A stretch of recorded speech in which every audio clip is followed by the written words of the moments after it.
All right, let's jump straight into this explainer and tackle what is arguably the undisputed heavyweight debate in off-grid solar design. If you spend any time looking at system architectures, you've definitely run into the great divide: DC coupling versus AC coupling.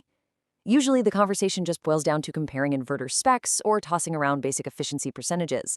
But today, we're going way past the marketing claims to break down the actual engineering math of how power physically moves through your system. So, which is more efficient, DC or AC? You hear it all the time, right? Well, I'm going to show you why this is actually completely the wrong question to ask.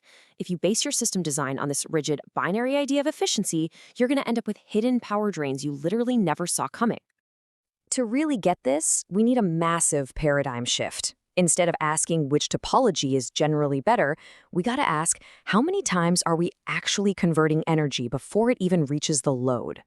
We have to start thinking of energy as a physical material flowing through filters, where every single electronic conversion step shaves off a little bit of our total power.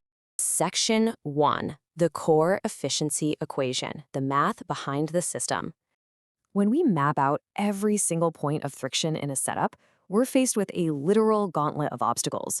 We've got harvesting efficiency, controller conversion, battery round-trip losses, inverter conversions, wiring thermal losses, the whole shebang. And the secret here? These variables don't just add together nicely. Their losses stack multiplicatively.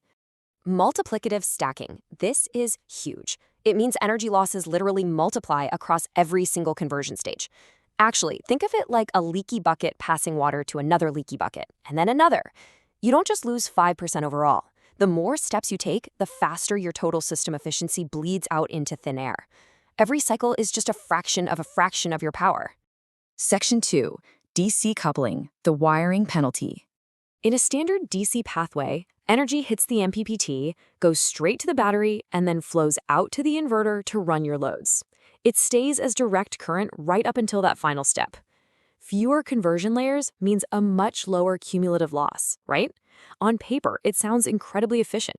But wait, here's the catch that almost everyone misses. Modern off-grid setups typically run at lower voltages, usually around 48 volts. And to pull serious power out of a 48-volt system, your system current has to be absolutely sky high.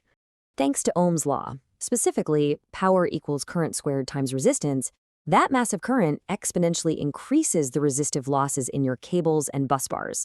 So yeah, you dodge the conversion penalty, but DC coupling hits you with a huge wiring penalty instead, literally burning off your energy as pure heat under high loads. Section 3, AC coupling, the conversion trap. Now, think about the AC pathway. We've basically just added a chaotic game of energy ping pong to our system. Solar power becomes AC right away, gets pushed to an AC bus, converted back to DC to be stored in the battery, and then flipped back to AC yet again when your house actually needs it. We call this the double conversion penalty. Remember that leaky bucket analogy with multiplicative stacking? Yeah, this is it in full effect. You're triggering severe synchronization losses between multiple inverters, you're dealing with partial load inefficiencies, and crucially, you got way higher idle consumption because all those heavy-duty inverters have to stay awake 24/7. So the reality is you aren't picking the quote-unquote most efficient setup. What you're actually doing is trading DC's physical high current wiring penalty for AC's electronic high conversion trap. It's a complete balancing act between the physical limits of copper wire versus the electronic friction of multiple inverters. Section 4, hidden dangers at 48 volts, the reality of safety and systems. Let's be real about DC safety for a second. At 48 volts, people kind of let their guard down because the voltage seems low. But under a heavy inverter load, that current can easily spike to hundreds of amps. If your cables are long or your bus bars are undersized, you're looking at severe arc risks, overheating connectors, and potentially catastrophic physical failure.